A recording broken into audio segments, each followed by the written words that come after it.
Welcome to my show. It's a guest here. Her name is Elle Nagy. Elle, how are you doing, ma? Oh, it's a beautiful morning to be alive, my friends. Thank you for having me on the show. Oh, thank you so much for the opportunity, Elle. Firstly, you are an author. You are also a self-leadership alchemist. Can you Mhm. please, Elle, discuss more about yourself and how you are doing currently now, Elle?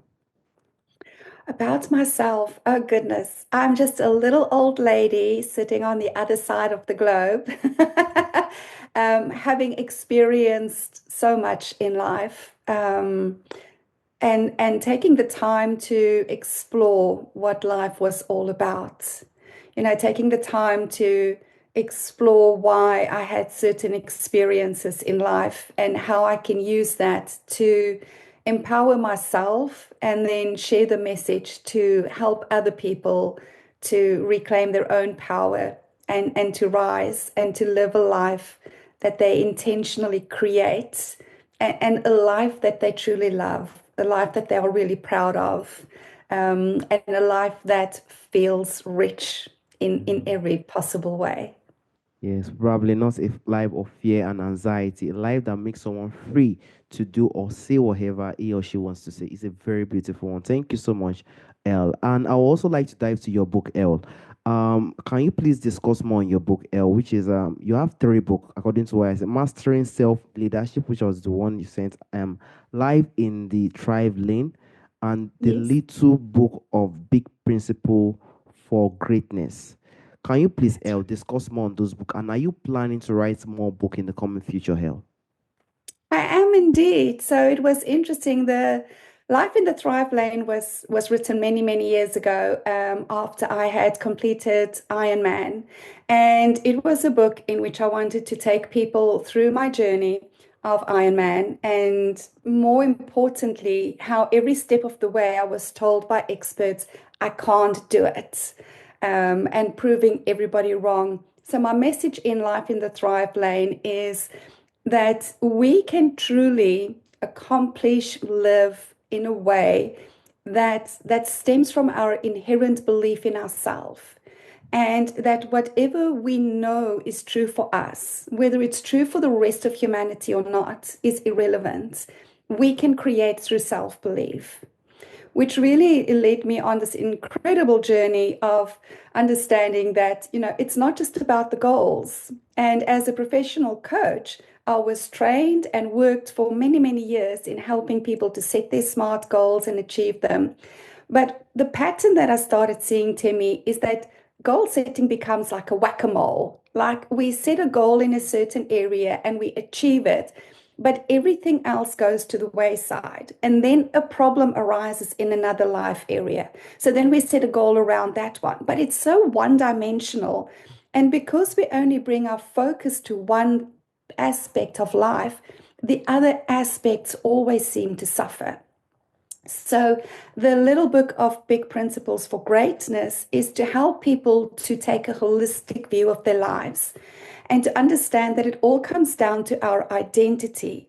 And we can transmute our identity from one area to another and then calibrate in all dimensions of our life. So everything improves simultaneously, which then led me to, mastering self-leadership, which goes so deep into 7 keys of remembrance. Like I don't teach anything. I just share so that people can remember for themselves. I just want to create pockets of introspection so people can challenge their own narrative in their heads of everything that they've been conditioned to believe.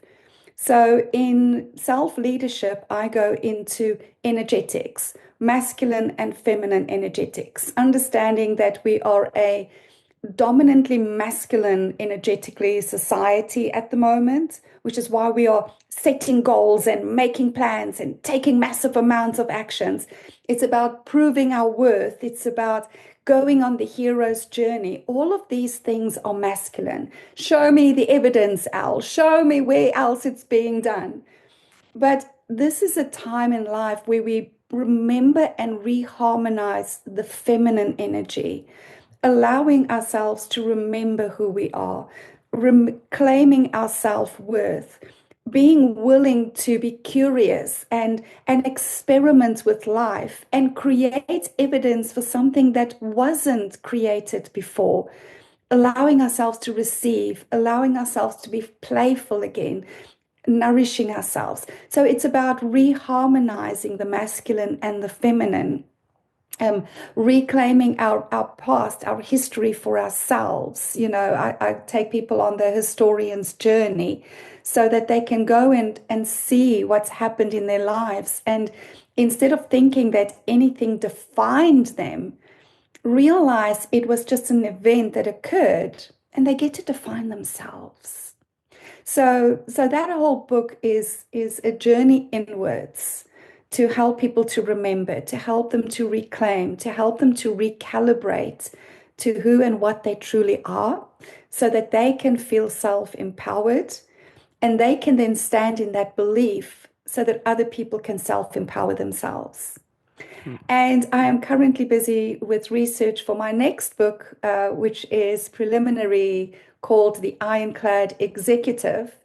And in this book, I am actually interviewing executive athletes, people who are doing endurance and ultra endurance events, whilst being executives in corporate or building companies, to show people it can be done. We can live our greatest lives. We are capable of so much more than what we are told to believe we are, and to share the belief systems and the way in which people make it work for themselves, and to discover that there really is no one size fits all. It's about finding your size and making that work for you. Thank you so much, Elle. Like life is so beautiful. Life is amazing. But with I don't know, probably it could be the technology and everything that is now in our time.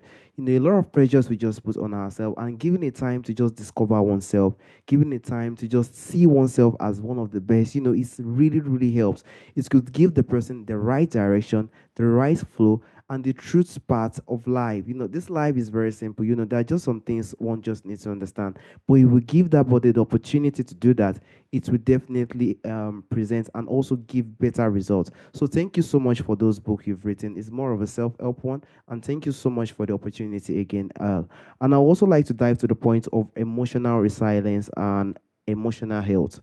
They could be strengths rather. They could be two different things, but probably they could, differ from one another. So what do you think emotional resilience truly mean from your own experience? And how do you feel or how do you think it differ from emotional strength, L? That's such a powerful question, Temi. And this is something that I was confused about for a very, very long time. I've come to understand that emotional strength is one kind of emotion. It's our capacity to be strong when things are really challenging for us, and that we can hold that strength. But I want people to start thinking of this in terms of nature. Emotional strength is like a tree.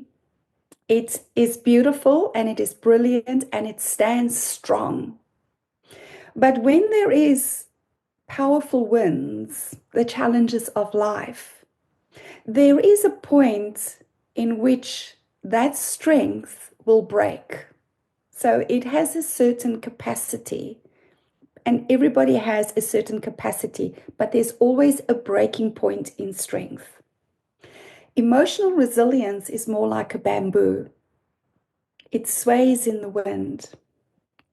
Resilience is our ability to experience all emotions and to not allow ourselves to be overwhelmed by any of it, because we flow with emotions.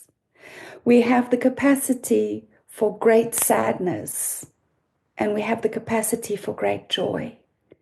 We have the capacity for feeling insecure and scared, and we have the capacity to feel confident and have conviction. So, emotional resilience is when we allow ourselves to really start feeling all of our emotions instead of suppressing them, instead of thinking we have to only be happy all of the time. And if we are feeling sad, we have to just snap out of it. If we are scared, we just have to snap out of it. Our capacity to hold sadness and to hold fear has become so small that which is why people get stuck in it, right? Because they don't allow the flow. They stop themselves for flowing through the emotion. But what I've discovered is that we can only hold the capacity of contrasting emotions to the degree that we can hold the negative one.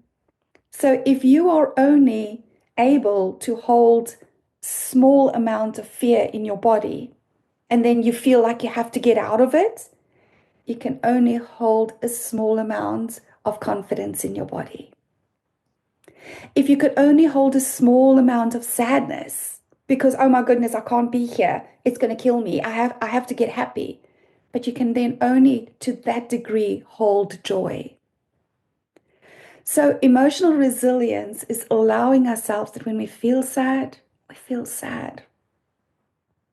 We feel all of the sadness because we understand it's temporary. Everything in this life is temporary. Joy as well, by the way, because we're human. We're having a human experience. So, as many joyful experiences there is in our life, there is sad experiences to create that contrast for us so that we can feel the joy more intensely. So the more intensely you can feel the sorrow and the pain and the loss and all the things, the more intensely you can feel the opposite side of those emotions.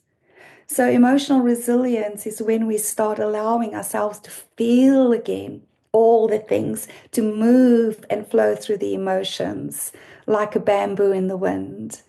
And that's when we become unbreakable because we know that there will always be a turn to the other side.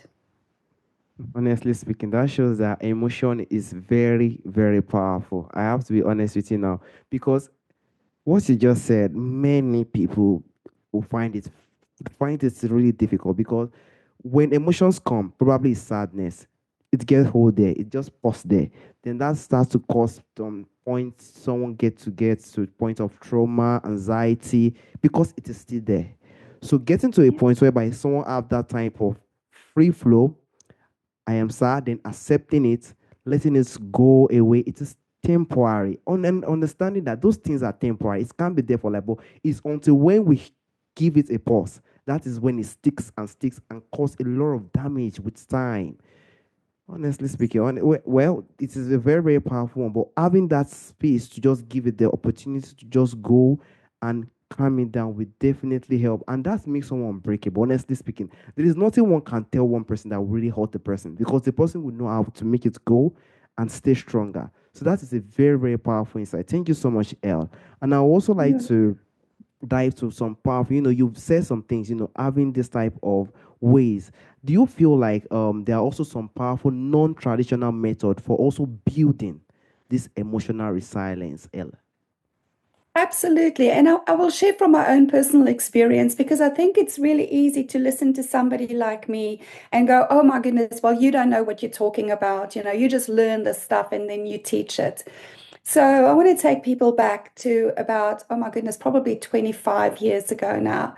And I was diagnosed with suicidal depression. And I still recall the morning of sitting in the bathroom on the floor and having a bottle of pills in my hands and considering, do I just end this because I just couldn't see a way out? I was in so much darkness and so much continuous sadness. And from the outside, it looked like my life was perfect, right? I was married to an ambitious man that was going places. I had two beautiful baby boys. We had just come back from overseas. And, but nothing inside was working to me. Like there was so much sadness. And part of what made it worse was I would sit there and go, this doesn't make sense. I have no reason to be sad. What is wrong with me? And so what happens is we judge our negative emotions and then we compound the negative emotions, right? The story starts becoming a story in and of itself and it's all just negative. And the chemicals start working in our bodies, and there's an effect that happens. Our brain starts working differently, thinking differently. And I was sitting there and I heard my kids, and I thought, I have to try for them. I didn't want my kids to grow up one day and go, because of me, my mom is not here. Because I would have outbursts with my kids. I couldn't control myself, right? So got into my car, drove to a doctor I've never met before, and we had a conversation. And he's like, you have suicidal depression. You need to go on antidepressants and you need to go for therapy. And so I started the antidepressants and they helped, right? They took the edge of it. They took the edge of the extreme feeling of hopelessness, let's say. But it also took the edge of all other emotions. So I couldn't feel any happiness because I just felt a little numb. But at least I didn't want to kill myself anymore. And so off I went to therapy and I started traditional therapy. And we all have different things that work for us. For me, therapy, as a trained somebody who's trained in psychology, sucked. It was horrendous for me. I would go into every therapy session and she would delve into my past and things I had long forgotten and it made me relive them and then tell me to go home and be gentle with myself. And I was like, are you kidding me? I just felt worse and worse and worse. And one day I was sitting in my car and it was so hot. It was in Johannesburg in the middle of summer and just pouring sweat. And I was just crying. And I just said, Universe, I can't do this anymore. I cannot go back to therapy anymore. You have to show me a different way. And as I was driving home, there was just this voice that said, look. And I looked to my left and there was a kickboxing dojo. Now, this dojo had always been there. I had lived here for years and I have never seen this dojo. But for some reason, I pulled in. I went and knocked on the door. The owner was there. It was not even in class time. She wasn't supposed to be there. And I signed up and I started kickboxing. I never went back to therapy. And within weeks, I had stopped my antidepressants and I was functioning. I was starting to feel confident again. I was starting to feel like myself again. And that's when I realized that there is more to this than meets the eye. There is such a powerful correlation between our minds, our mental bodies, our emotional bodies, and our physical bodies. And of course, we bring in the spiritual body as well. But all of these are bodies that we have been given that we can nourish so that we can live our most powerful lives. So what I have discovered, so from there I went and I became a coach and then I became a pranic psychotherapist. I did all the trainings and because I'm very curious, I wanted to know more, more, more, more, more, always more, right? So we start having a story that we tell ourselves. And this story creates an emotion. Now, this emotion is indicative of whether our story is coming from divine love or whether our story is coming from fear. It's really all your emotions are. It's just a like tick, tick, tick. Where's the story coming from? Love or fear, right? But these emotions calibrate our energetic bodies. So our energetic bodies start getting onto a frequency. And this frequency starts calibrating in our physical bodies, in the cells of our bodies. So it gets stored in our physical bodies, our emotions, the trauma, the anxiety, all of these things get stored in our bodies. And there are so many ways in which we can release it. But for me, the most powerful way, the fastest way, is to move my physical body. So what I had not known at the time was with the kickboxing, there were so many things that were coming into play. One is breath. We've all, many people have heard of breath work, where we literally, we do this in yoga, all of the things. But our breath loosens the emotions from our physical selves. Now, if you bring intention to that, it works even faster. So if you are feeling angry and you go on a run and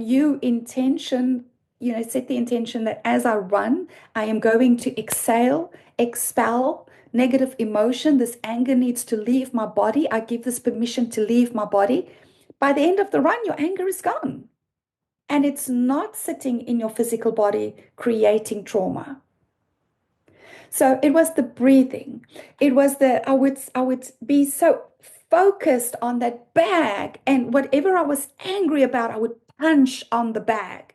So every time that you punch the bag, there is literally a vibration that goes into your body and loosens all of this stuff as well. There's a lot of core work in kickboxing.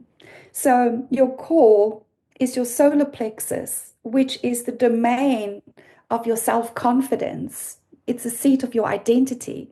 The stronger you become in your core, the more confident you become. So all of these things was working for me, and I didn't even understand it at the time. And you don't have to understand it. If you love a car and you get into the car, do you really need to know how the engine works? Not really. I mean, people like me become really curious, and so we want to find out all these things. But move your body, people. Move it intentionally, move it vigorously, whether it's running or boxing or yoga or riding your bike or dancing, whatever it is.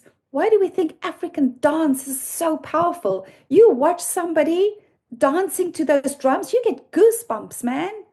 Yeah. You get goosebumps because of the energy. That energy is their energy. That it's the warrior energy that is called forth into them. You watch African women cry and they howl, Mm. right? They allow themselves to feel such deep sorrow.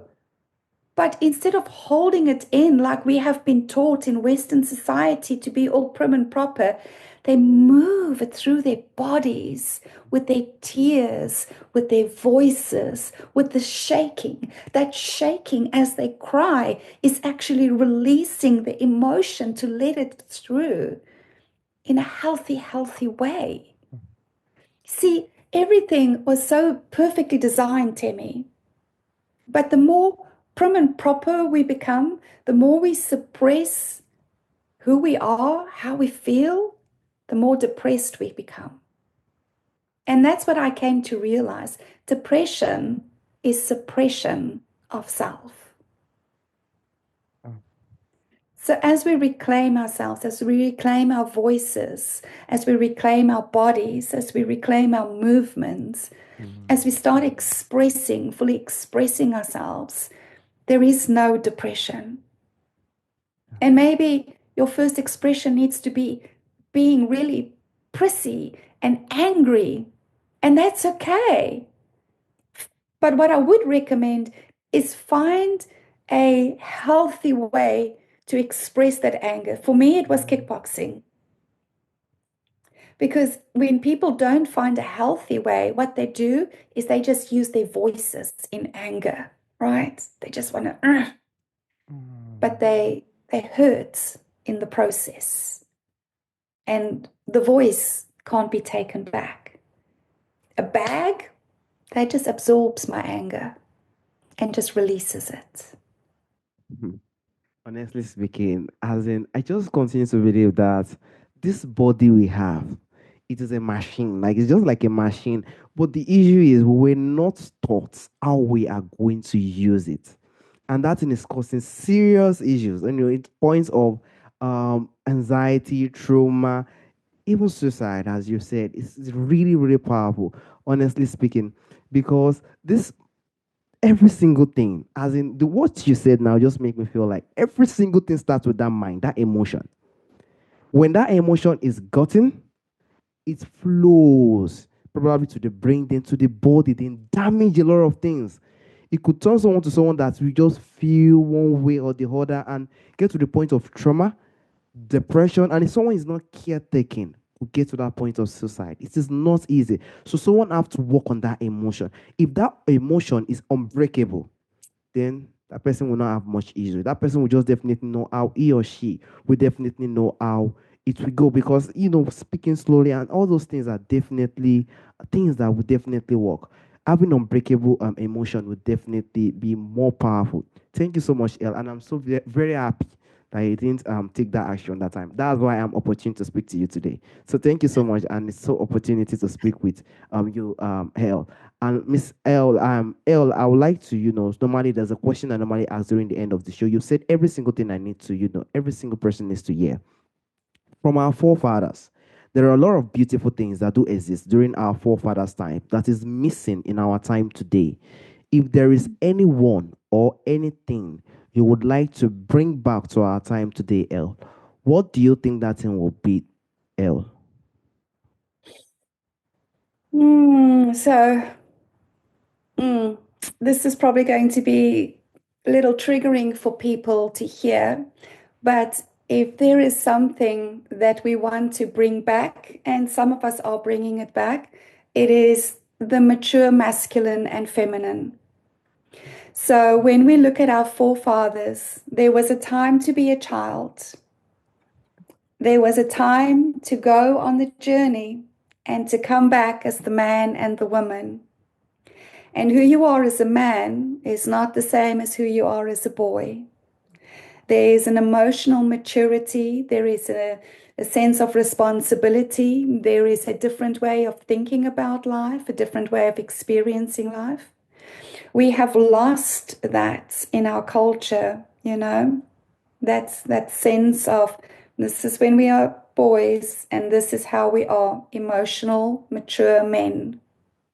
And so at the moment, we are finding a lot of boys in men's bodies and girls, little princesses in women's bodies, and it's all very toxic. That's why we have so much fear. That's why we have so many victims. That's why we have so many bullies. That's why we have so many people wanting the hero, wanting, somebody to rescue them, wanting somebody to lead them. People want to belong to the clan so that they don't die instead of being true themselves. And so we need that maturity to come back. We need people to go on their journey again, to remember that childhood is now complete. And now we need to be mature men and women. We need to bring wisdom back, the crones, the old woman that shares their wisdom. There's so many passionate young people at the moment leading society with their passion, but it hasn't been tempered by the fires of life into wisdom yet. And I see the wise men and women sitting silently because they're intimidated by technology. They're intimidated by the youth. They're not allowing the youth to be guided by them. They are being silenced by the youth's passion. Such an imbalance that's happening at the moment. And so, of course, it's all perfect. It's all bringing through the next phase of humanity. But if there's one thing that I want to bring back, that I am bringing back from the ancestors, from my ancestors, it is the time of wisdom. It's the time of maturity. And it's a time of understanding that we have a responsibility. We're not dead yet. We are not done yet. And so that's really what I feel needs to be brought back faster and through more people. Completely agree. A lot of childish way have been happening now. Probably, maybe it might be due to the social media and everything that we are. Probably, when a person think like this, I want to think like this. This one to want to think like that, and that is not really mature enough. When someone have to look at it in the right way. So, living a life of more maturity. Honestly speaking, if every single person live a life of more like maturity, everything will be smooth. Honestly speaking, I think even the our upper, lower, everybody, I think everything will be more balanced. I think that will definitely be more important. We definitely hope that definitely emerges back because this world that we are in, L, I have to be honest, it's not easy. I have to be honest. So I want to sincerely thank you for the opportunity and the time and the inspiring message you bring today on this emotional resilience. The mind is very powerful. The machine is very powerful. This body is very, very powerful. And if one knows how to use it, I think one can definitely break anything that comes by its way. Thank you so much for the time and the opportunity, Elle. You're so welcome, Timmy. And the one thing I want to say to people is you don't have to learn how to use it. Go and watch an infant. We know how to use it when we are born, and then we suppress it by what people teach us. Go and watch an infant. You'll see how they cry. You'll see how they walk. You'll see how they feel all the things. You'll see how it flows through them. And you'll just remember. Thank you, Timmy. This has been an incredible conversation. A really incredible one. Thank you so much for that insight and have a wonderful day, Elle. Bye bye. Cheers.